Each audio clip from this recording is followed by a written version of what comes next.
Dhe ja ku jemi bashkë në pjesën e parë të emisionit, unë paralajmërova edhe të ftuarit tanë, të cilët do t'i kemi për 2 orë sa jemi bashkë, edhe temat të cilat do t'i flasim. Është shumë e rëndësishme, sidomos kur i diskutojmë temat që na shkruani, problemet që ju preokupojnë, që ju rrethojnë dhe që janë pjesë e rutinave tuaja.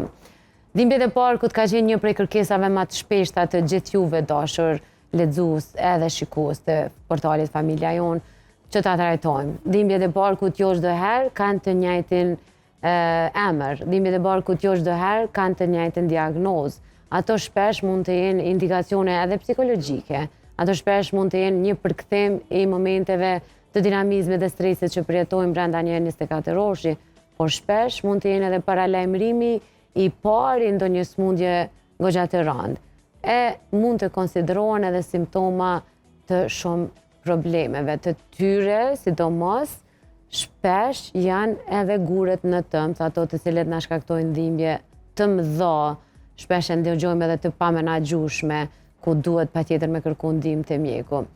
Pikërisht për këtë arsye kemi vendosur që ta trajtojmë temën për guret në tëmbë dhe komplikimet në rrugët biliare me një prej profesionistëve që mbi 10 vite mirët çdo ditë me pacient, qoftë në institucionet publike, qoftë në institucionet private, probleme nga më të ndryshme, sidomos te kjo, por edhe guret në tëmbë, jo çdo pacient i përballon njëjtë, jo çdo pacient përcillet njëjtë, jo çdo pacient vendoset me operu në kohën e njëjtë, varësisht prej organizmit, është individuale, varësisht prej zhvillimit, varësisht prej sëmundjeve tjera kronike që përballet, e çdo gjë tjetër ka rëndësi, por kirurgu është ai që i jep dorën dhe fjalën e fundit.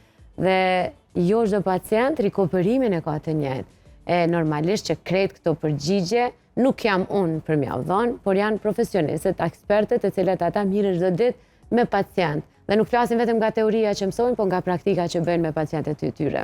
Kush më mirë se Dr. Arber Morina, kirurgi përgjithshëm endoskopist, mund të na përgjigjet në këtë pyetje, cilin tashmë kemi në studio. Mirë se erdhët, Dr. Arber. Mirë se gjeta sa. Shumë kënaqësi me të pa studio. Gjithashtu. E thash që edhe po tu me nis temën me këta, se jo çdo herë dhimbjet e barkut kanë një emër ose një diagnozë. Shpesh janë dhimbje të menaxhueshme, shpesh janë dhimbje shumë të forta. Kur është një dhimbje, ta themi alarmante, që na duhet me ardhur me kërku ndihmë pa marrë një medikament për me qetësu dhimbjen? Dhimbja e barkut është një kapitull shumë i madh, për cilën mundemi me fol me orë të tana. Mi po për shkak të specifikës që ju e specifikuat në lidhje me guret në tëmbë. Guret në tëmbë dhe subspecialiteti që unë kam, atër do të përqendrohemi kryesisht tek simptomat dhe llojet e dhimbjeve që jep ky problem. Dhimbjet e barkut perceptohen ndoshta ndryshe prej pacientëve të ndryshëm. Ka pacient që dhimbjet i durojnë shumë, ka pacient që dhimbjet nuk i durojnë as pak. Ajo që është shumë e rëndësishme me u përmend, duhet me u përmend, ose më saktë, duhemi me u mundu me i eduku pjesën e përgjithshme të popullit dhe të pacientëve, njerëzve që nuk kanë të bëjnë me mjekësinë, se si duhet me identifiku një problem i cili potencialisht mundet me u lidh me gurdëniz dhe komplikimet e saj. Idhza dhe sistemi jon trec duke fillu prej gojës, edhe pastaj komplet sistemi i tretjes që vazhdon me luktin, me zorën e hollë, zorët e holla, zorën e trash dhe përfundon pastaj në pjesën e anusit, kanë probleme të ndryshme. Dhe si rrjedhim i kësaj kanë dhe simptomatologji të ndryshme, varësisht prej pozicionimit në trup. Dhimbjet e barkut, nëse pozicionohen në pjesën e sipërme të barkut, e para që tani është shumë e shpesht për shkak të ushqimeve që ne përdorim, për shkak të jetës ndoshta shumë stresuese në Kosovë, manifestohet me dhimbjet e luktit. Po dhimbjet e luktit dhe dhimbjet e gurve në idhës janë të lidhura shumë me njëra tjetrën, për faktin që kanë të njëjtin inervim. Kështu që çdo pacient që ka dhimbje lukthi, të paktën një herë është mirë me u konsultu me një kirurg, me u bë një ekzaminim me ultrasonografi, që është një ekzaminim që nuk rrezaton, që nuk ka asnjë efekt ansor për pacientin, edhe që bëhet shumë kollaj në bazat përditshme në çdo institucion të Republikës Kosovës, qoftë shtetëror, qoftë privat. Arsyeja e simptomatologjisë pothuajse të njëjtë, e ceka është çështja e innervimit përbashkë të dy këto organe innervohen njëjtë dhe përpasoj simptomatologjia e dhimbjes mundet me qenë e ngjashme. Por nuk do të thotë që gjithë pacientat që kanë dhimbje lukthi duhet me pas gur ose e kundërta, pacientat që kanë gur me pas dhimbje të lukthit. Po, atë çka është me rëndësi ne me përmend dhe me specifiku është që shumë pacient për vitet të tona mjekohen për dhimbje lukthi, cilat në fakt kanë qenë dhimbje të gurve në idhës. Apo?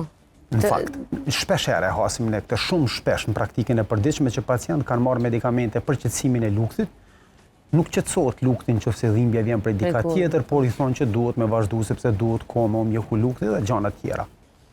Po lukthi mund të ketë probleme sepse lidhet drejt për drejt me tretjen, mirë po prania e gurve njëzë është problematik tjetër.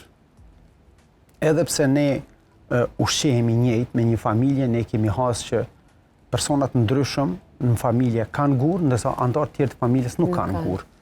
Këtu ka të bëj pastaj edhe predispozita gjenetike që disa pacient kanë për të kriju gur. Përbërja e gurve është në 3 lloje kryesisht, për me specifiku. Kjo ka të bëj tash më shumë në aspektin profesional, kjo nuk i intereson pacientëve, po gurt kryesisht krijohen prej yndyrnave, prej yndyrnave dhe prej mineraleve që depozitohen në qeskësën e idhëzës. Idhëza është një qese, e cila është e krijuar me grumbullu langun e mëlçisë që quhet lang biliar, i cili është përgjegjës për zbërthimin e ushqimeve. Kur ne ham ushqime të ndryshme ose me proteina ose ushqime të bollshme, e të ne në Kosovë ushqimet me karbohidrate, me pite, me gjana janë pjesa dërmuese e ushqimeve. Ato kanë nevojë pastaj për substanca acidike dhe baza të forta, qysh është langu biliar, që me utret. Edhe në të këtilla situata, kur ne ushqehemi, pas ushqimit idhëza shtrydhet, e nxjerr langun në zor për me mundësu zbërthimin e ushqimit dhe tretjen e ushqimit. Në disa pacientë që nuk hajnë shpesh, hajnë rrallë, dhe lëvizshmëria, motiliteti, lëvizshmëria e idhëzës ose tkurja e idhëzës është më e paktë se të personat e tjerë, atëherë aty favorizon qëndrimin e langut kohë më të gjatë.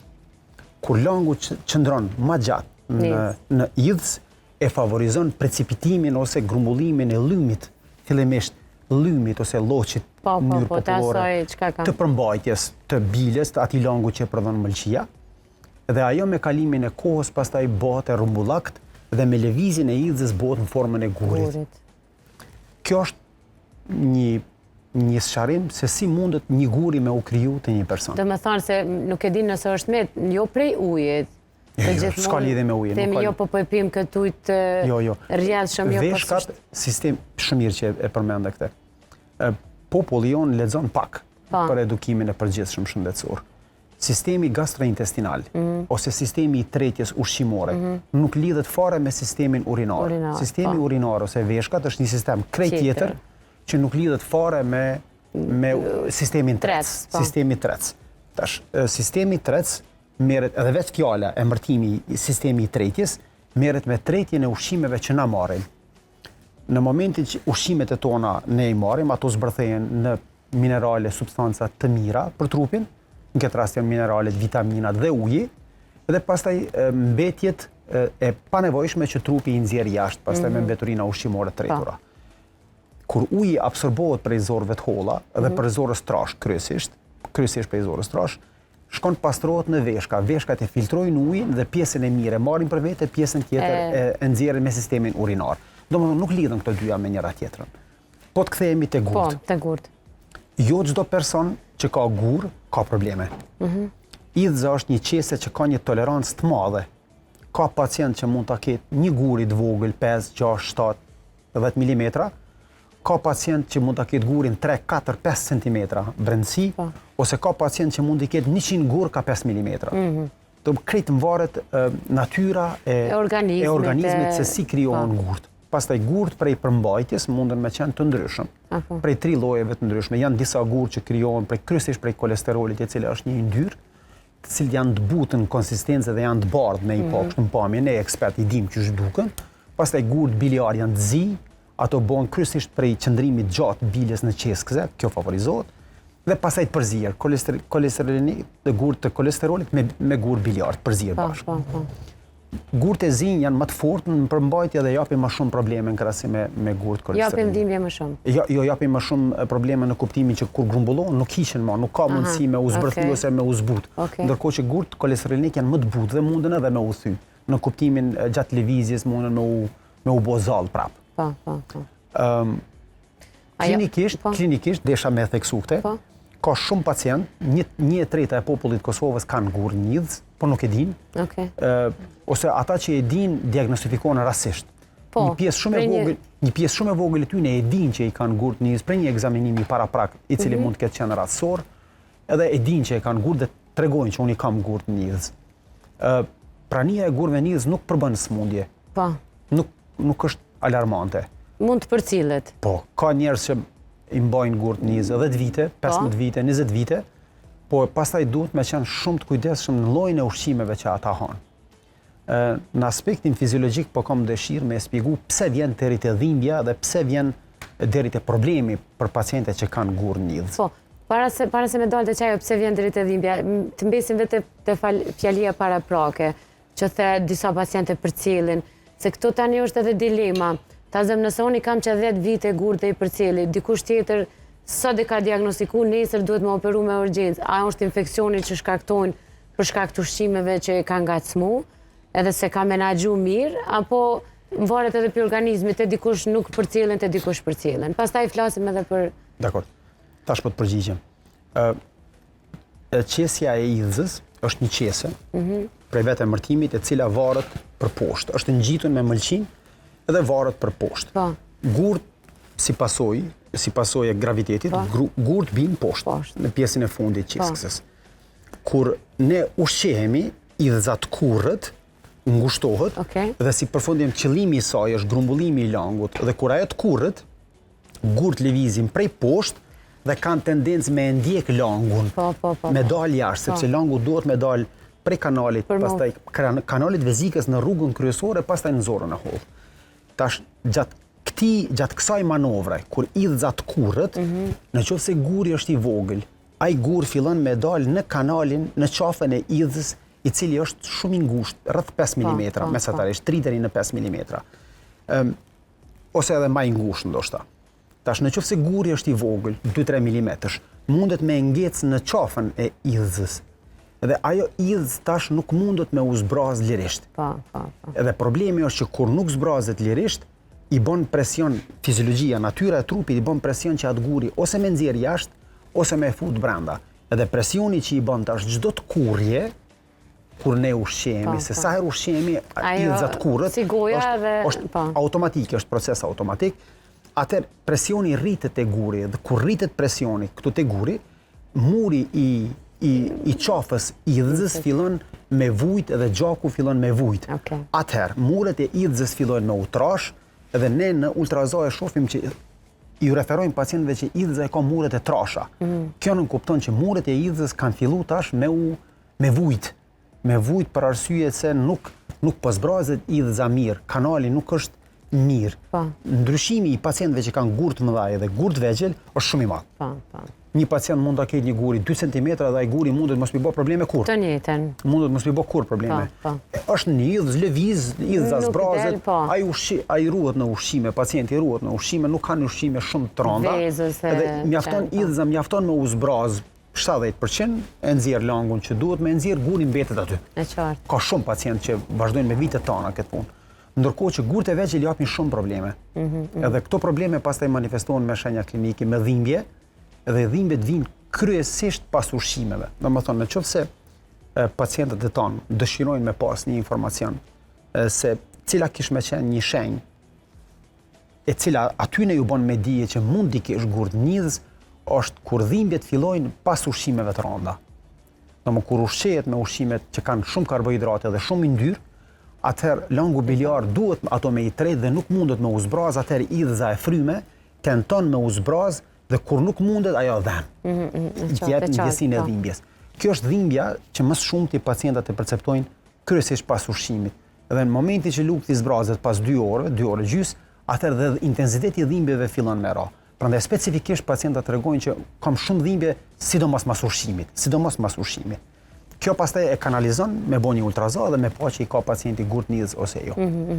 Mirë, se kjo është një prej pyetjeve më të shpeshta, doktor Arber, se ka familjar që dikush i ka me vite që përcjell dhe dikush që u dosh me operu dhe kjo është shpjegimi më i mirë që e bëne sepse jo të gjithë e zhvillojnë njëjtë smundjen. Të kthehemi te ajo që deshte me thënë si formohen gurtë dhe çka shkakton formimin e gurve se ta lash në gjysmë. Ju tregova, shkencërisht nuk ka një zbulim shkencor që e ndalon formimin e gurve nidhës, sepse ne e kishim S'ka një parandalim, një kurrë që parandalon. E kishim parandaluar, ne. Mirë po, ajo çka dihet përqendrimi sa i trash është langu biliar, i cili qëndron në idhës, njëra prej teoremave të mundshme. Ne i japim një medikament pastaj që e hollon langun biliar, i cili favorizon në mënyrë indirekte mos më u kriju gurt ose ata gurë nëse janë të butë me u shkatru. Kjo ndodh marrall, po një prej ideve. Grumbullimi ose masak qëndrimi për kohë të gjatë i langut biliar në idhës e favorizon krijimin e gurëve. Sikur me marr kështu me shprehjen nëse për një kohë të gjatë një pjesë e zallit qëndron me një vend poshtë, ajo me kalimin e kohës betonohet, bëhet sikur beton, bëhet e fortë. Ajo me kalimin e kohës ato substancat, grimcat e vogla ngjitin me njëra tjetrën dhe pastaj prej lëvizjeve e marrin formën e rumbullak, se aty ka lëvizje idhës atë kurrët gjatë gjithë kohës. Formën e rumbullak ose thepismen ose format ndryshme. Po pse krijohen gurt? Kërkush këta nuk e din, sepse ne e kishim prevenu. E kishim prevenu, këta nuk e din. Vetëm se evidentohet është si një proces, si një defekt në sistemin e tretjes, i cili duhet pastaj me u riparu kirurgjikisht. Pyetjen më shpesh që e kam prej pacientëve, të cilët janë të përgjithshëm dhe që kujdesen për veten është çka pas idhës tash? Çka pas idhës? Dhe cila është përgjigje? Po. Në organizmin ton, trupin ton, Perëndia kurrë nuk ka fal rastësisht, as gabimisht, as tepër, as mangut. Organizmi jonë është makineria më perfekte që ekziston. Idhëza si organ e sharova që është organ depozitus. Funksioni i saj është depozitimi i bilës. Në momentin që ne e heqim kirurgjikisht, rruga prej mëlçisë deri te zora e hollë është një rrugë e gjatë, rreth 15 cm, mesatarisht 10-15 cm me një diametër gati 7-8 mm, që grumbullohet me lang. Kur idhëza nuk është, kjo rrugë mbushet me lang. Dhe në momentin që ushqimet janë prapë me yndyrë dhe të rënda, hapet dalja te zora hull dhe ai lang zbrazet. Po nuk është volumi i njëjtë sikur kur ka qenë me idhës. Nëse në idhës kanë qenë 100 ml lang biliar, tash në koledok, në duktusin përmbledhës të mëlçisë mund të jenë 20-30 ml. Prandaj pacientat që e heqin idhësën kanë pak më shumë probleme me tretjen sepse ushqimet nuk treten mirë dhe si pasojë në afat gjatë kanë pak humbje peshe. Për dikon është kjo e mirë se ardhur, po jo për dikon tjetër. Humbje peshe sepse ushqimet nuk treten sikur që kanë qenë tretura më përpara. Doktor Arber, pse disa pacientave u largohen vetëm gurt dhe disa pacientave u largohet komplet idhësja? Jo, gurt nuk largohen. Ose i thehen ose... Jo, dëgjoj, në idhës, edhe kjo është një keq informacion. Gurt në veshka thehen, bombardohen, sepse gurt në veshka pozicionohen në kanal të sistemit urinimit. Ato coptohen dhe dalin me urin jashtë. Kjo nuk ndodh me idhësën. Deri sot gjithmonë largohet idhësja komplet? Idhëza gjithmonë duhet me u largu. Sepse nuk është tentu disa herë. Se gjithmonë po. Është tentu, shkencërisht ka pas shumë njerëz tash kohët e fundit me zhvillimin e kirurgjisë minimale invazive.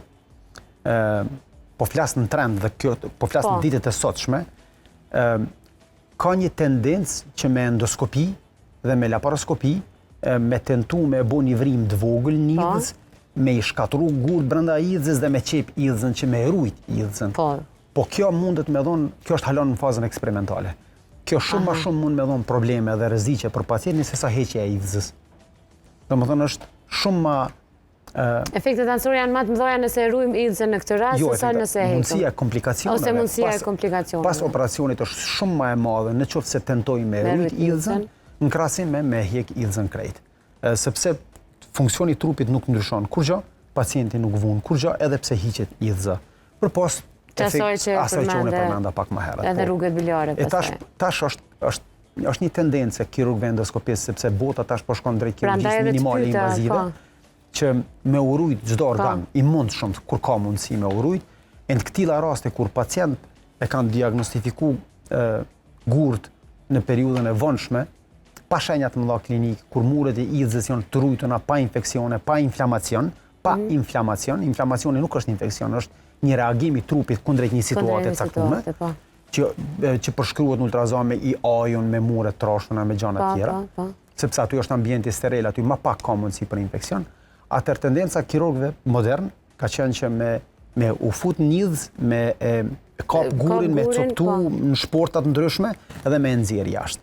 Po kjo pastaj detyrimisht duhet me e qep idhëzën në momentin që futesh brenda, e kjo qepje e idhëzës mundet me qenë pastaj me pasojë, sepse idhëza është organ që vazhdimisht mbushet, zbrazet, edhe është ma problematike. Prandaj edhe të pyeta, sepse edhe zakonisht për analizoj emisioni, lexoj për studimet e fundit, edhe thuaj që tentohet me urujt idhëza, pra do me thonë, po kjo shpjegimi jep kuptim edhe më shumë.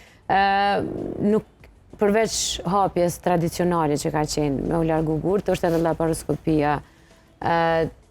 Kur vendoset, ose cilat janë indikacionet që vendoset që një pacient të hapet, ose një pacient me endoskopi të largohet idhësja? Shumë mirë. Ekzistojnë disa tabu të popullit jonë, po kam dëshirë me i përmend të dyja. Po të lutna. Kirurgjia klasike, po flas për para shumë vitesh, kirurgji klasike nuk kuptohet gjithmonë me hapje. E kam për ata që me na kuptu që të drejtë. Kirurgjia e hapun, kirurgjia klasike, nën kupton hapjen e barkut edhe heqjen e idhëzës përmes një operacioni të hapun. Kjo manifestohet me një operacion nën brinj i cili duhet me qenë minimalisht 5-15 cm, po që detyrimisht detyron që muskujt e barkut, gjysmën e djathtë të muskujve të barkut me i prej, sepse do të me depërtu deri te idhëza, e idhëza gjendet menjëherë nën bri të djathtë, do më thonë dhe dhimbjet nën harkun brinjor të djathtë, që shkojnë ka lukëthin dhimbjet e idhësës karakteristike me ditë pacientët se qysh dhem dhe ku është idhëza. Idhëza është menjëherë nën harkun e djathtë brinjor, do më thonë në pjesën e mesit, prej gjoksit poshtë, pjesë vija e mesit, harku djathtë brinjor, me njëherë në bri, që aty pozicionohet idhëza. Idhëza është e ngjitur në mëlqi, edhe dhimbjet vinë prej kësaj pozite, pas të shkojnë ka lukëthi, të më thonë shpërndahen edhe ka lukëthi. Qasja është e këtill, duhet me bo një hapje të brive, edhe me i prej muskujt e barkut. Kjo manifestohet edhe me dhimbje pas operatore, shumë të mëdha, po shumë shpesh edhe me probleme për shkak të plagës operatore, për shkak të muskujve, pacienti humb gjysën e muskujve të barkut që i ndihmojnë në çdo lëvizje trupit. Muskujt e barkut kanë shumë rëndësi në lëvizjen e trungut tonë, në lëvizjen e trupit tonë. Kështu që kur ata muskuj priten, ti pacientit ja pamundson me i kry gjysmën, jo pamundson, jo paralizon, se ne i këpusim ato, ne ato i prejmë. Në kuptimin duhet me u prej patjetër për me depërtu poshtë. Po paralizohet funksionimi i aty në muskujve. Pa mundësohet funksionimi i qasaj anë të muskujve, sepse ato priten, ato nuk ngjiten më. Edhe në qoftë se ngjiten me një material fibrotik që trupi e zaventson, por nuk ka funksion elastik si muskuli, të kurjes edhe lëshimit. Si pasojë, ky operacion ka qenë një operacion jo i këndshëm, jo i lehtë. Pacienti duhet me nejt, operacioni zgjat mesatarisht 1 orë e gjys. Pacienti duhet me nejt 5-7 ditë në spital. Plaga duhet më mjeku për 2 javë, plaga është e madhe, shpesh për shkak të lëvizjes, shumë të madhe të pacientit, plaga mundet me pas një herni ose bruh. Po, në gjuhën e popullit. Në gjuhën e popullit, po, bruhi është gjuhë sërbe, nuk është... Ashtu e njohin. Pacienti ashtu e njohin, fatkeqësisht, po herni quhet ajo herni. Dhe duhet më rioperu prap. Po pasoja e dytë mund me qenë një infekcion për shkak se plaga është shumë e trashë, muskujt janë shumë trashë, shtresat janë shumë trasha dhe shpesh ka infeksione. Edhe për këtë arsye me avancimin e kirurgjisë laparoskopike ose me laser popullor që idhëza hjeket me 4 vrima të vogla, me 2 vrima 1 cm edhe me 2 vrima 5 mm. Edhe operacioni zgjat mesatarisht gjysore, pacienti mas 24 orëve shkon në shtëpi. Dhe është një revolucion në trajtimin e operacioneve me idhëz. Në Kosovë, idhëza punohet pothuajse 15-20 vjet. Pse ka kaq shumë pacienta në Kosovë Jo vetëm në Kosovë. A gjithkohë? Krejt botën në shumicën e vendeve ku pacientat ushqehen, sikur ne që ushqehemi këtu në Ballkan, në Kosovë, në region, numri është pothuajse i njëjtë. Vetëm se tek vendet që ushqehen me më shumë me ushqime detje, me fruta, me vende tropikale, ka më pak ngjarje. Po, këto me që e përmende, që ta sqarojmë edhe për ata që po na ndjekin dhe ndoshta edhe po presin me u operu prej një intervenime të tillë. 4 vrimat që i përmende. Është njëra, sidomos vrima e drenazhës, që mbyllet pak më vështirë. A është normale? Pacientat a duhet me u shqetësu pastaj? Drenazha nuk është një procedurë që bëhet e krejt pacient. Apo? Tek pacient që kanë komplikime gjatë operacionit. E komplikimet përfshihen prej gjakderdhjes, prej shpërthimit e idhëzës, idhëza mund të jetë e kalbun, e inflamume, shumë e vështirë për me u hjek. Në gjatë procesit, idhëza mundet me u dëmtu, me u shky dhe langu i idhëzës me rjedh në bark brenda, ose gurt me ra brenda në bark. Tashna, pasi ta hjekim idhëzën, se është material i keq për me u lonë brenda, ne pastaj i mbledhim krejt gurt, i marrim gurt dhe e shpërlajmë langu që ka qenë brenda. Po shpërlamja, barku, hapësira e barkut, është një hapësirë që zen shumë lang. Është hapësirë shumë e madhe. Kështu që kur ne e shpërlajmë pacientin, i vendosim një gyp, një drenazhim, që ajo pjesë e langut që është për shkak të shpërlamjes tonë, që ne e kemi bo, me dal jashtë përmes drenit, përmes drenazhës. Në momentin që plagët mbyllen dhe ne i mbyllim i qepni, atër në trupin tonë, në barkun tonë, krijohet një presion negativ, kështu që çkado që ka lang ajo nxjerr jashtë. Për këtë arsye, mas 24 orëve në shumicën e rasteve, na i heqim drenin. Po kur prej jashtë shifet një pacient që ka pas një dren gjatë procedurës heqjes idhës, ne nënkuptojmë që operacioni ka qenë i vështirë, ka qenë i komplikuar dhe ka qenë i vështirë. Përndryshe, në 80% pacientëve nuk ka nevojë për drenazh. Dhe rikuperimi me endoskopi këtë rast. A është diçka që duhet me pas rregulla, qoftë në ushqim ende, qoftë në mirëmbajtjen e trupit, mos me quran, a mundet me u bë hernia edhe në këto raste? Jo. Vetëm në rastet, në rastet shumë të ralla, tek porta e kërthizës, mbi kërthizë ose nën kërthizë, varësisht çush e vendos kirurgu, prej konstitucionit trupit pacientit, kirurgu merr vendim a me bon ndërhyrjen për mbi kërthizë apo nër kërthizë, varësisht çush e ka pacienti trupin. Atëherë ajo portë është portë më e madhe. Mund të jetë 1 cm, te 12 mm porta, madhësia e portës përmes së cilës na punojmë me instrumente. Në qoftë se guri është më i madh se 2 cm, që ndodh shpesh, atëherë ne detyrohemi me hap pak më tepër, edhe 1 cm më tepër për me nxjerr gurin, se guri është 2 cm. Ai guri nuk del në portën 1 cm, pa pas hapësirë. Kështu në këtilla raste na e hapim pak më tepër portën, po e kepim. Në shumicën e rasteve ajo qepet, edhe shumë rrallë ndodh, shumë rrallë me pas herni në vendin e incizionit. A duhet, se unë e di që ata që kanë gur në idhë, në tëmbë, ruan ushqim shumë e përmende, për shembull është veja ajo që e ngacmon edhe shkakton dhimbje. A duhet të njëjtin kujdes ushqimit me bë pas intervenimit? Jo, idhja nuk është. Mund t'i kthehen ushqimit normal? Po. Mundën me i kthy ushqimit pa kurrë farë problemi. Nuk ka më kufizime në llojin e ushqimeve, përpos edhe ditëshin e parë, 2 javëshin e parë. Po ju tregova në sistemin e tretjes, trupi ka me pastaj pak më shumë vështirësimi i tret ushqimet shumë të ndryshme, edhe të rënda në krahasim me përpara. Po, përveç këtij problemi të tretjes, kanë tjera disavantazhe këta që se kanë idhë se jetojnë normal, domethënë. Asnjë problem, sikur për zorën qore. Në shumicën e rasteve hiqet dhe kur njët nuk ka probleme. Njësoj edhe gurt njës kur nuk ka ma probleme pas kësaj. Po ata që ka unë, ose ma sakt, bota, i inkurajon pacientat që diagnostifikohen me gurt njës, ata që nuk munden me përcjell vazhdimisht vetën, gjendjen e fiziket të vetën, me analize laboratorike, me ultrasonografi të rregullta, ata që nuk mujnë me urujt në ushqime, se ka shumë pacienta që kanë pasion në ushqimin edhe nuk ruan në ushqime, ata është mirë me hjek idhëzën, sepse asnjë të mirë nuk ka me pas prej asaj idhëzë, vetëm të këqija. Po. Në popull shpesh e kemi ndëgju i ka pëlqit idhësja, kemi ndëgju si thënje, si kur e përshkruan një pacient. A dallon dhimbta e idhësës kur në këtë rast ka kalu guri në për rrugët biliare ose ka këpëlcitisja me dhimbje të cilat janë ngacmuar nga ushqimi dhe kalojnë mas 2-3 ore. Pak më herët e spjegova që qeskëse e idhza është një qese e cila ka qafën e vetë që zbrazet.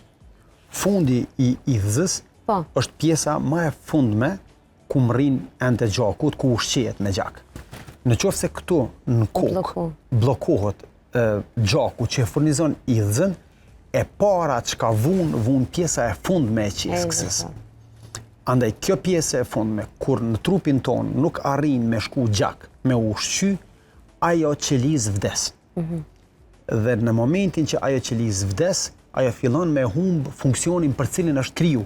Në këtë rast, funksionin mbrojtës të murit të idhzës. Me kalimin e kohës, ajo gangren në mjekësi ose ajo vdekje e qelizave, fillon me u zmadhu dhe me përfshi pjesën e murit, pjesën e poshtme kryesisht ndodh, ose në pjesën ku ka mas shumë të presion prej gurit, atëherë me kalimin e kohës, që është një periudhë kohore disa ditore, prej dhimbjeve shumë të mëdha, ajo në qoftë se nuk operohet, ajo plas. Kjo quhet pëlcitja e idhzës, kjo ndodh shumë rrallë në ditët e sotshme, shumë rrallë, vetëm tek pacient që i neglizhojnë shumë dhimbjet ose pacient që nuk kanë kushte me u diagnostifiku një ultrasonografi thjesht, ose pacient që neglizhojnë tu mendu që kanë problem tjetër dhe neglizhojnë dhimbjet ose marrin shumë medikamente kundër dhimbjeve. Përndryshe, ne hasim këto probleme, po në kirurgjinë tonë përditshme po janë shumë të rralla. Tash kohët e fundit janë shumë të rralla. Po e përsëris edhe një herë si nën pyetje, a dallon dhimbja në këtë rast kur është dhimbje shumë e madhe. Është më e madhe, edhe nuk ka lënë.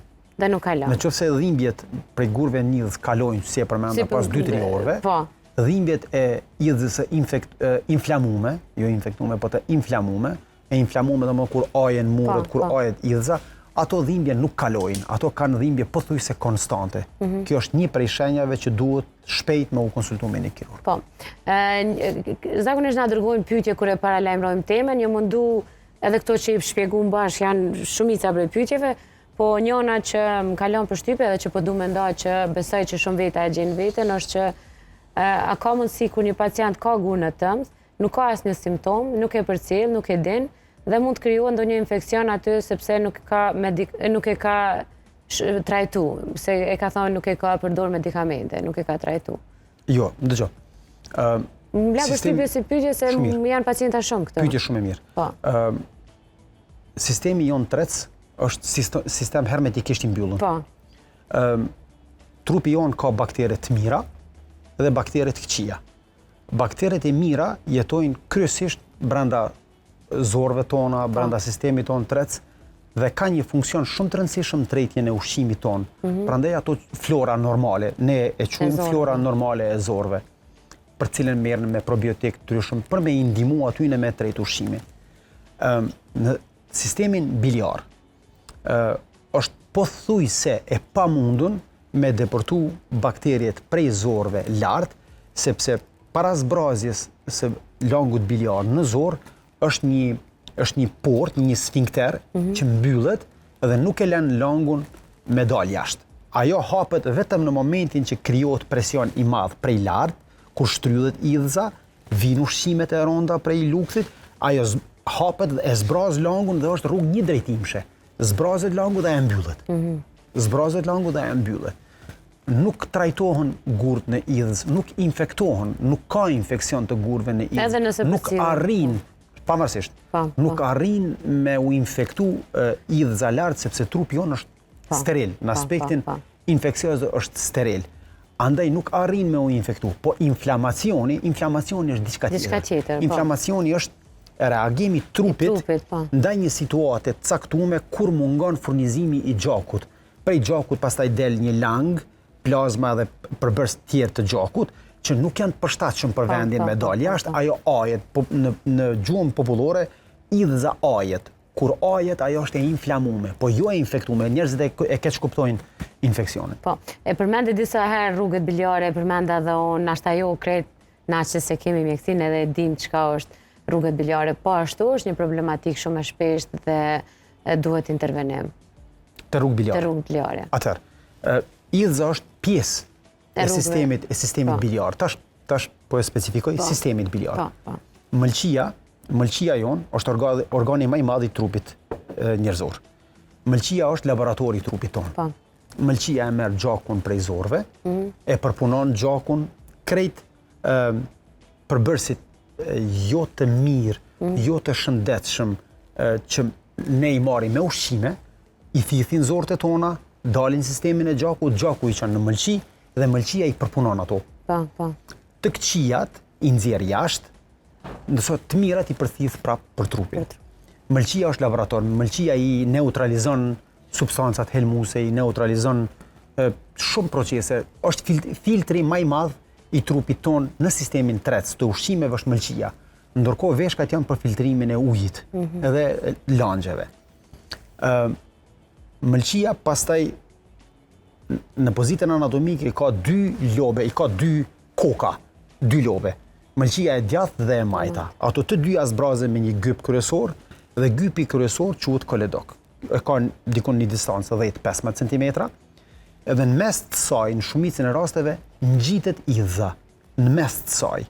Edhe idhza e ka funksionin e grumbullimit langut. Kur mëlçia prodhon lang, langu fillimisht bjen poshtë, te papillat, te sfinkteri që ju thash që mbyllet. Fillon me u grumbullu, dhe kur grumbullohet, mbrapa e mbush idhzën. Mbushet idhza, plot, atë langu shkon sipër deri te mëlçia. Edhe vjen një moment kur pacienti ushqehet, han, zbrazet, hapet porta, zbrazet krejt langu, edhe idhza zbrazet, edhe ky funksion përsëritet në vazhdimsi pastaj. Çdo ndërhyrje kirurgjike në sistemin biliar është e rrezikshme. Sepse shpesh dinë që organet e trupit njerit me qenë afër njëra tjetrës. Edhe kur idhza është e komplikume me inflamacion e ngjitur, pacienti ka pas krizat shumëta, çdo krizë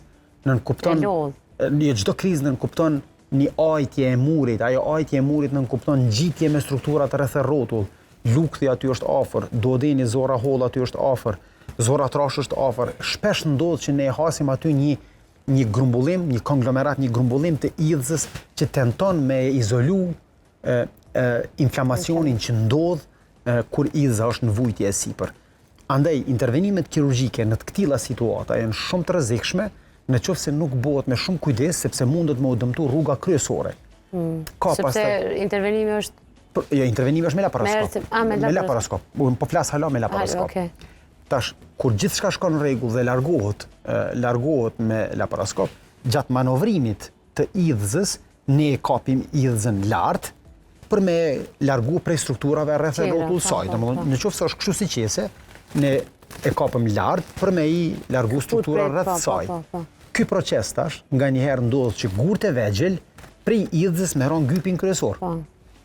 Ky tash na bën një tjetër problem, një tjetër komplikacion, cilin pacientit i jep tjera shenja klinike. Kjo ndodh shpesh fare pa operacion, po mund ndodh edhe pas operacionit. Qysh ndodh pa operacion? Pacientat që kanë gur të vegjël, që mund të jenë qindra gur, milimetrik, 3-4 mm, 4-5 mm, guri gjatë shtrydhjes idhzës kur ata hanë ushqim, kalon kanalin kryesor. Edhe në momenti që kalon kanalin kryesor, mundet me ra një guri apo dy gur tjerë. Ventili poshtë, sfinkteri poshtë nuk e lëshon gurin me dal jashtë, sepse këtu gërshetohet dhe gypi i pankrasit, pastaj anatomikisht krijohet një kand rreth 70-80 gradë. Edhe në këtë pozitë guri implantohet ose bllokohet. Kur ky guri bllokohet, pamundsohet tash zbrazja e krejt idhzës dhe mëlçisë lart. Kjo rrugë bllokohet tash, kjo është rruga kryesore e zbrazjes. Dhe nëse kjo rrugë bllokohet, pacienti përpos dhimbjeve fillon me u zverdh. Se desha me ty, na çka përjetojnë, nëse se dim këtë anatomi. Në shumicën e rasteve pacientat mëngjes kur i pastrojnë fytyrën e shohin që sklerat e bardha e syrit bëhet e verdhë. Edhe ngjyra e lëkurës ndron? Ma vonë. Ma vonë. Të parën që vrejnë pacientat janë sklerat. E bardha e syve. E bardha e syve bëhet e verdhë. Okej. E pastaj pas kësaj, nëse kjo nuk intervenohet me medikamente ose kirurgjikisht, atëherë duhet me u lajmëru sepse fillon me u zverdh lëkura. Edhe kjo është pastaj fillon me u bë urgjencë dhe duhet me u lajmëru te kirurgu. E për këtë arsye tash, ose për këtë problematik, për këtë komplikacion, ekziston një tjetër lloj operacionit, që quhet ERCP, shkurt, ERCP, 4 shkronja, gjatë nuk është me rëndësi me përmend, po në qoftë se zbërthejmë fjalin gjatë, ERCP-s, është intervenim kirurgjik përmes gojës, me kirurgji minimale e invazive, pacienti nuk ka të premje fare, kalojmë përmes gojës, e kalojmë lukthin, te zora e hollë, në vendin ku zbrazet mëlçia, qatë pjesë ku është bloku ne e prejmë vendin, edhe i nxjerrim krejt gurt ose problemin që e ka shkaktu blokimin e qatij gypi. A ka intervenim me komplikime? Ky është një intervenim shumë specifik. Në Kosovë bëjmë shumë pak kirurg. Krejt Kosova i ka 4 kirurg, në spitalet tona shtetërore jemi vetëm 2 kirurg që bëjmë këtë punë. Dhe është prej ndërhyrjeve kirurgjike shumë të rënda, shumë të vështira, e cila mund të ketë pasoja shumë të rënda për pacientin nëse nuk bëhet profesionalisht mirë. Kur vendoset që një pacient ka nevojë për RCP? Ose cilat janë indikacionet? Shumë mirë. Shenja e parë është dhimbja. Shenja e dytë janë dvjellat. Dhimbjet dhe dvjellat kombinohen bashkë. Gjithë, po. Menjëherë fillojnë me u zverë sklerat. Po. Edhe trupin. Në momentin që zverën sklerat, pacientat bojnë analiza laboratorike. Krejt faktorët e analizave të mëlçisë, ose më saktë, produktet e analizave të mëlçisë fillojnë me u rrit, sepse mëlçia fillon me vujt. Langu nuk zbrazet, dhe fakti që nuk zbrazet grumbullohet mëlçi, dhe mëlçia pastaj e grumbullon trup. Ngjyra e këtij langut biliar është e verdhë, dhe lëkura jonë fillon me marrë ngjyrën e verdhë. Andaj duhet përpos ultrasonografisë, e cila shpesh e ndihmon diagnostifikimin, duhet me u bë rezonanca magnetike e sistemit biliar, specifikisht quhet MRCP ose rezonanca magnetike e trungusit, e traktit biliar. Ajo pastaj e diagnostifikon në detaje edhe madhësinë e gurit edhe problemin. Pacienti nuk zverdhet vetëm prej problemit gurve. Fatkeqësisht, pankrasi është një organ që gjendet mbi koledokun ose rrugën kryesore të zbrazjes mëlçisë. Pacient që kanë kancer në pankras, ose një problem tjetër me pankrasin, fatkeqësisht diagnostifikohet me shumë vonesë te ne, sepse pacient nuk bojnë kontrolla rutinë, ose nuk e respektojnë trashëgiminë familjare, dhe në qoftë se një kancer, ose një problem tjetër i kokës pankrasit, fillon me u rrit e para që mbyllet rruga e mëlçisë. Dhe pacienti zverdhet. Ai vjen për zverdhje tek ne, dhe ne kur i bëjmë fotografimet e kuptojmë që pacienti ka një kancer. Në këtë rast guri është problemi më i vogël. Dhe në këtilla situata pastaj ne bëjmë prap intervenime me ERCP për me hap atë rrugë, për me fut një gyp dhe për me zbraz, po në qoftë se kthehemi tek tema jonë tek gurt në koledok, atëherë ERCP është zgjidhja përfundimtare që i bëhet këtyre pacientëve. Edhe shpesh duhet me kombinu mirë. Në qoftë se një pacient ka gurë në idhës gurë të vegjël, ai fillimisht duhet me hjek idhëzën. Në momentin që e hjek idhëzën e përcjell veten, a ka probleme, se ndoshta ka mujt me rani gurë, po në shumicën e rasteve nuk binë. Nuk do me thonë, nuk arrin me dalë. Po shpesh ndodh që masi e kanë hjek idhëzën, pacientat kanë ra gurë të poshtë. Po kur guri është i vogël, edhe këto do të me ditë pacientat. Kur guri është i vogël 2-3 mm, 3-4 mm, nuk e bllokon plotësisht kanalin, i cili është 5-6 mm normalisht. Ka hapësirë rreth dhe langu rrjedh. Ai nuk zverdhet. Po me kalimin e kohës ai gur rritet, sepse materiali shkon vazhdimisht tu grumbullu. Llymi që e përmenda shkon vazhdimisht tu ngjitente, edhe tu shtresu pikërisht, edhe kur shtresohet, guri fillon me u rrit. Dhe ne kemi pas gur deri në 3 cm që është bën në kanal poshtë. Kjo pastaj do një tjetër qasje, një tjetër teknikë kirurgjike për ERCP-n, po ne arrim me shumë sukses këto probleme me i zgjidh. Kjo gjendje, këto simptoma, nëse nuk trajtohen, a mund me kalun pankratit? Pankrasi tash është temë tjetër. Po, e di veç a mund që ka njëherë duhet dhe mi tut pak pacienta, se e lojnë qash neglizhojnë situatën, sa që nëse nuk e din fatalitetin ose ma të keqen, edhe e lojnë pak si anash. Atër, në qoftë se kisha me bo një skem, kjo është rruga kryesore e biljes që vjen prej mëlçisë edhe prej idhëzës, kjo këto është rruga e pankrasit. Të dyja këto rrugë dalin të vendi që e thash pak më herët të sfinkteri i papilës vateri, që ashtu quhet ajo papila e vateri, papila e ujit popullorçe, ose në Greqinë e lashtë, këtu grumbullohen të dyja. Tash, në qoftë se këtu vendi është i bllokuar, njëkohësisht vun dhe pankrasi. Apo më kupton? Në pyetjen e juaj? Në qoftë se këtu guri grumbullohet, përpas pengohet, përpas zbrazjes mëlçisë, edhe pankrasi vun. Kështu që pacientat shpesh mund të kenë edhe pankreatite si pasojë e bllokimit të gurëve. Unë e di që shqetësimet mund t'i marrim ka njëherë për bazë, nga njëherë dhe jo. Ata të cilët janë duke menaxhu, i kanë gurë, njëherë në vit nashta e ka pak një dhimbje, edhe po shqetësohen nga biseda që po bëjnë, sepse po i dinë edhe rreziqet kur nuk trajtohet mirë. Çka ju kishte thënë? Po du me përmbyll me një fjali shumë domethënëse për pacientat. Prania e gurëve nidhës kur asnjë të mirë nuk ka me ta sjell. Avancimi i kirurgjisë në ditët e sotshme, edhe operacioni me laparoskopi është rutinë për sot, edhe heqja e saj nuk të bën asnjë problem krahasu me mbajtjen e mundshme të tyre. Në fat gjatë, unë nuk kam dëshirë me i rrit gjanat, po më duhet me thonë ato që shkencërisht njihet në botë. Në qoftë se gurt implantohen në idhë kohë shumë të gjatë, edhe ka kriza shumë të shpeshta, edhe nuk mjekohet ose nuk hiqet, ajo mund të me kalu pastaj në kancer të idhësës, e cila është pastaj me pasoja të rënda. Po kjo ndodh në raste shumë të pakta, po mesazhi është çdo person që ka gurë në idhës, në qoftë se mundet, mirë është me hiq idhësën, sepse të mira për aty në gurëve nuk ka me pas, asnjëherë. Kjo është një informacion shumë i rëndësishëm, edhe unë po besoj që ka me reflektu krejt ata të cilët e përcjellin, po i kisha kategorizu doktor Arber edhe me një pyetje të shkurt personat që kanë sëmundje kronike, qofshin diabet, zemër, ku diun, të gjitha llojet e sëmundjeve kronike. A janë më të rrezikuar pavarësisht që operacioni i gurëve në idhë konsiderohet intervenim i lehtë, edhe pse është me... Ma mirë që e standard. Okej, standard. A rrezikohen më shumë këta që kanë sëmundje kronike? Nale me të diabeti. Shife, çdo pacient që ka sëmundje kronike futet në kategorizimet të ndryshme, jo vetëm për idhësën, për çdo lloj intervenimi kirurgjik. Po me që folëm për idhësën. Një intervenim kirurgjik nuk realizohet vetëm me operacion. Këtë duhet me pas qartë. Ekipa e kirurgjisë është një ekip komplekse që përbohet prej kirurgut, asistentit, ndihmësve dhe anesteziologut. Anesteziologu me ekipën e vet. Anesteziologu e fut në anestezion pacientin që do të thotë e kontrollon zemrën, mushkrinë dhe jetën e pacientit. Në anën tjetër ne e bëjmë operacionin për me e hiq problemin. Kjo është një punë e ngushtë me njëri tjetrin që nuk kalon. Ndryshe pa qenë të organizuar na me njëri tjetrin.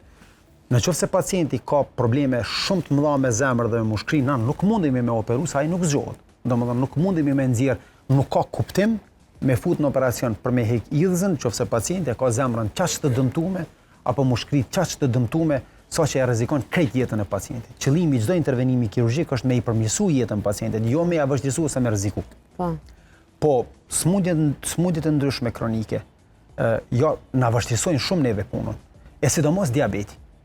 Diabeti është një prej sëmundjeve që prek end e imta të gjakut, që është vaskulit diabetik, i cili në anën tonë e dëmton menjëherë ushqimin e idhësës me gjak, që do të thotë gangrena ose plasja e idhësës vjen shumë më kollaj te pacientat që kanë diabet, në krahasim me pacientat që nuk kanë diabet. Kështu që përgjigjja e trupit drejt ose më saktë reagimi i trupit ndaj operacionit te pacientët që kanë probleme kronike është shumë herë më i rëndë në krahasim me një pacient të shëndosh.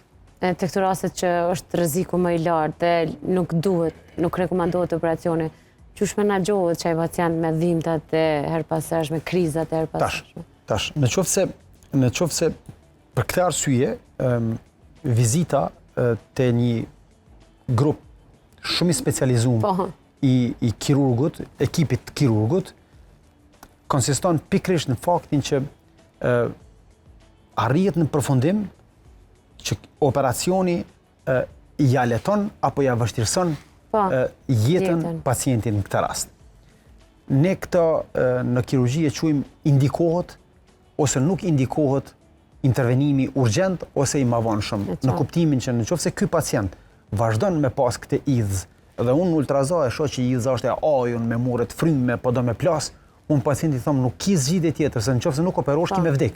Ajo pëlqet dhe vdes pacienti. Në këtilla raste pastaj ne nuk kemi kohë me pas luksin me mendu a e ka zemrën në shnosh apo e ka mushkrin në shnosh, se nuk kemi alternativa tjera. Kështu që intervenimi kirurgjik pastaj është i domosdoshëm. Prioriteti është varësisht për gjendjes klinike të pacientit. Nëse ai vjen me këto urgjenca, nuk shyrret në atë aspekte, nuk i jepet prioritet më. Tash po ju kundërpërgjigje me pyetje, edhe nëse pacienti i ka 5 stenta, edhe na jemi në momenti kur i ka plasë zgjidhja. Po. Nuk e ki çare pa e qenë. Vetëm se tash rrezik është në të dy anët, bile provohet. Tash duhet me qel barkun krejt, që është operacion shumë herë më i rënd, shumë herë më traumatik për pacientin, në krahasim me laparoskopinë. Atëherë duhet patjetër me intervenu, se nëse nuk intervenon pacienti vdes, është i sigurt. E qartë. Doktor Arber, e di që kjo pyetje që ta bëj s'ka të bëjë me temën që folëm sot, po u përmend tërthorazi disa herë, po e di që ka interesim te publiku, persona të cilët për arsye të ndryshme është dashur me bë intervenimin me hapje, me operacion intervenim klasik. Po. Çka saktësisht ata bëjnë gabim që shkon deri te formimi i hernisë? Sepse ka aq shpesh pacienta që vinë operohen mas një viti me herni ose shpesh mas 6-7 muajve. Çka janë të bë gabim ata? Çka duhet me pas kujdes që ajo herni mos më u bën në vendin e operacionit? Pacienti s'bën asnjë gabim. Kur nuk është faji i pacientit. A do të thotë s'është faji, jo që çojnë ran, jo. Jo, më lejo tash ta shpjegoj këtë. Herni kanë edhe trit. Hernia është e formave ndryshme, hasat në krejt barkun, në krejt trupin. Po kur është një intervenim kirurgjik, ne kemi vepru e kemi cenu integritetin e trupit ton. Integriteti i trupit nuk kupton atë strukturë natyrale të muskujve, të shtresave të barkut, shtresave që e mbështjellin trupin ton. Kur intervenohet kirurgjikisht, asnjëherë nuk arrihet me qenë çush ka qenë natyralisht përpara ajo. Po. Kështu që mas intervenimit kirurgjik, ajo pjesë është shumë më e ndihshme në krahasim me pjesë tjera trupit. Nëse në anën e djathtë kemi intervenu, nuk mundet me qenë ana e djathtë e fortë si ana e majt. Dhe kur pacientat me të njëjtat aktivitete e bojnë këtë veprim, shumë më përpara është i prinur me lëshu kjo zonë që ka pas intervenim kirurgjik në krahasim me këtë tjetrën. Po nuk mundemi mi thonë as që e ka fajin pacienti, po as që e ka fajin kirurgu. Po pacienti duhet me pas kujdes në aktivitetet fizike të rënda, sepse nuk mundet një trup që nuk është bërë operacion kur që s'ka asnjë problem me u krahasu me një trup i cili është operu e që ka probleme me trup. Vazhdimisht duhet me pas kujdesi pas operatorë është shumë i rëndësishëm. Se janë dy qëndrime këto, o pacienti ka quran, o mjeki nuk e ka bërë qepjen mirë dhe u kriju një çesk, një xhep, dhe është bërë një. Këto janë më të shpeshta që ndëgjojmë, prandaj edhe të pyeta. Ku është gabimi? Shumë rrallë ndodh, gabimet janë të mundshme në të dy anë. Në shumicën e rasteve ndodh për shkak pakujdesis pacientit. Në shumicën e rasteve. Po, sepse nuk ka dhimbje, mosh shërohet, fillon aktivitetin normal, po harron që trupi vetë është ne nuk dëshirojmë me kuptu që po plakemi edhe trupi jonë nuk është i ri që ka qenë para 20 vjetë. Ne nuk dëshirojmë me kuptu këto, po kjo është fakt. Kjo është fakt që ne hasim për ditë. Ose më saktë ata janë punëtor fizik që punojnë fizikisht shumë, bëhen operacion prej hernisë dhe pretendojnë me shku mi kap ka 50 kg që kanë kap përpara. Kjo nuk qëndron. Domethënë kjo nuk mundesh mi thonë që kirurgu nuk i ka bërë qepjen mirë këtu në këtë rast. Po mundet me ndodh që për X arsye shtresat nuk përputhen me njëra tjetrën, sidomos në rastet kur kemi urgjenca. Sidomos në rastet kur duhet shpejt me operu pacientin, mja shpëtu jetën, kirurgu nuk përqendrohet apo bëhet bruh herni mas 6 muajve apo bëhet, qëllimi është mja shpëtu jetën pacientit. Edhe po u bë pastaj herni, mirë se vjen. E përballon organizmin një operacion mas 6 muajve? Patjetër. Kirurgu nuk e bën shumë problem këto. Jo, kirurgu me këtë punë merret, me zgjidhjen e problemeve që si një zgjidhjen tjerë. Shqyrë që ju kemi me së bafshin për juve, ma shkurt. A i vjen që shto? Qashtu i vjen. Doktor Arber, faleminderit shumë që ishe. Kënaqësi kemi. Kënaqësia ishte ime, edhe shpresoj shumë që t'ju kemi më shpesh, sepse ka shumë tema që mund t'i trajtojmë, sidomos edhe te pjesa endoskopisë. Shumë kënaqësi. Ajo që është lemia jote e dashur. Po, e vërtet. Faleminderit shumë. Faleminderit. Dashur miq, kemi qenë kështu së bashku me doktor Arber Morina, endoskopist dhe kirurg i përgjithshëm. Ka probleme të ndryshme të cilet përballen, po ne vendosim që t'ju përgjigjemi pyetjeve dhe problemeve tuaja të pacientëve të cilët kanë probleme me gurt në tëmp dhe shumë në pyetje tjera të cilat morën përgjigje shumë profesionale. Për pak do të kthehemi me një temë sociale së bashku me Bubulina Penin.